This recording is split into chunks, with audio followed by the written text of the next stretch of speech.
بسم اللہ الرحمن الرحیم۔ یہ ہے تسبیح تراویح۔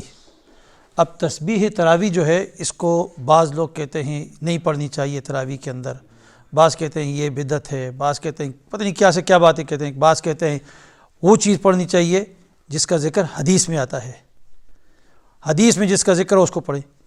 اصل میں نبی کریم صلی اللہ علیہ وسلم نے جو تراویح پڑھی ہے وہ 3 دن پڑھی ہے۔ 3 دن تراویح کے اندر 4 رکعت پڑھ کر جناب نبی کریم صلی اللہ علیہ وسلم نے کیا چیز پڑھی ہے اس کے بارے میں کوئی چیز بھی نہیں معلوم۔ اب اس کے درمیان تراویح جب حضرت عمر فاروق رضی اللہ عنہ کے زمانے میں جماعت کے ساتھ شروع ہوئی تو اس کے بعد اب علماء نے مختلف اذکار بیان کیے ہیں کہ یہ ذکر کر لیا جائے، یہ ذکر پڑھ لیا جائے۔ اسی طرح یہ تسبیح تراویح بھی ہے۔ اصل میں یہ تسبیح تراویح جو ہے اس میں ایک جملہ ہے، ایک سنٹنس ہے جو مین ہے، وہ ہے اللہم اجرنا من النار۔ یہ دعا ہے کہ اے اللہ ہمیں دوزخ کی آگ سے بچا دے، oh Allah save us from the fire of hell. یہ ہے، یہ سنٹنس ہے۔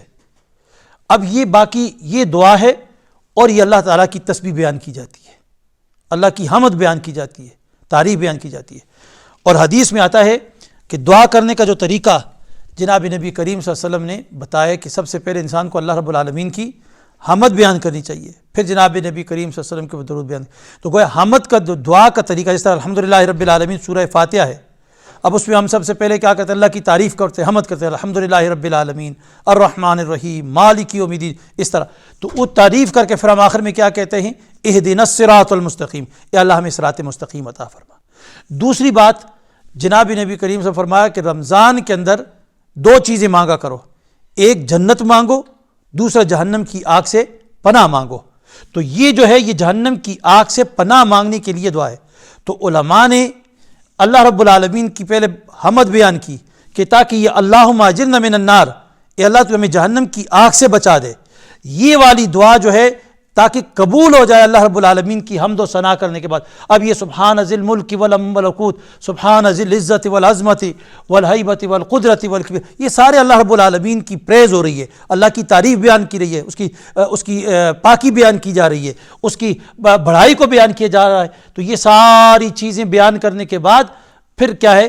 نمازی کہتے ہیں اللہم اجرنا من النار، اے اللہ تو ہمیں جہنم کی آگ سے بچا دے، یا مجیرو یا مجیرو یا مجیرو۔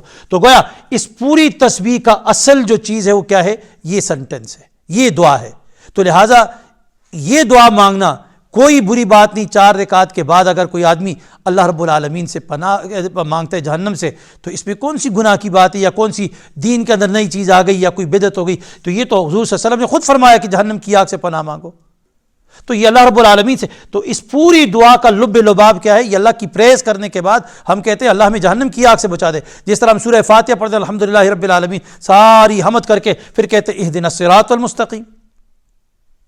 تو لہٰذا اس کو برا جو کہتے ہیں یا غلط کہتے ہیں وہ صحیح نہیں کہتے، اس لیے کہ اس کو دوسری بات یہ بدعت اور وہ چیز تب بنتی ہے کہ کوئی کہتا ہے یہ لازم ہے اس کا پڑھنا، جو آدمی نہیں پڑھے گا اس کی نماز ہی نہیں ہوگی، گناہ گار ہے، جہنم میں جلے گا، تب تو بات ہوتی۔ یہ تو کوئی بھی نہیں کہتا، یہ کہتا ہے یہ تسبیح بھی پڑھ لیا کرو، یہ تسبیح پڑھ لو، اچھا ہے، بہتر ہے، کیونکہ اس میں کیا ہے؟ اللہم اجرنا من النار۔ کوئی نہیں پڑھتا اس کو کوئی نہیں کہتا، جبرن نہیں کہتا کہ ڈنڈا لے کے کھڑا ہے سر پہ کہ بھائی پڑھو تکبیر۔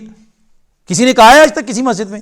تو جب نہیں کہا تو پھر ایسے فتوے جاری کر کے لوگوں کو اللہ کے ذکر سے اور اس چیز سے، اس دعا سے منع کیوں کیا جا رہا ہے؟ تو اس دعا سے منع نہیں کرنا چاہیے بلکہ لوگوں کو پڑھنا چاہیے، تاکہ ہو سکتا ہے اللہ رب العالمین ان کی اس دعا کو قبول کر کے ان کو جہنم کی آگ سے بچا دے۔ تو اس میں تو کوئی حرج کی بات نہیں ہے۔ تو لہٰذا ایسے باقی جو لوگ کہتے ہیں کہ وہ دعائیں پڑھنی چاہیے جو حدیث میں، تو حدیث میں کسی حدیث کی کتاب میں یہ منقول نہیں ہے، لکھا ہوا نہیں ہے کہ 4 رکعت کے بعد یہ دعا پڑھی جائے اللہم اجرنا من النار۔ کیا وہ حدیث کی کتابوں میں نہیں موجود کہ اللہ ہمیں جہنم کی آگ سے بچا دے؟ اللہم اجرنی من النار، اللہم اجرنی من النار، یہ مغرب کی نماز کے بعد 7 مرتبہ نہیں پڑھتے سب؟ تو یہ حضور صلی اللہ علیہ وسلم خود نہیں فرمایا کہ جہنم کی آگ سے پناہ مانگو؟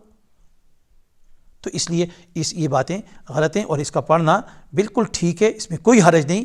دوسرے اذکار بھی کیے جا سکتے ہیں، درود بھی پڑھا جا سکتا ہے، کلمہ بھی پڑھا جا سکتا ہے، استغفار بھی کہا جا سکتا ہے، یہ تسبیح بھی پڑھی جا سکتی ہے۔ اس تسبیح کو پڑھنے سے یہ والی چیز اصل مدعا یہ ہے، اصل مقصود یہ ہے۔ تو اللہ رب العالمین سے دعا ہے کہ اللہ ہم سب کو اس کے اوپر عمل کی توفیق عطا فرمائے۔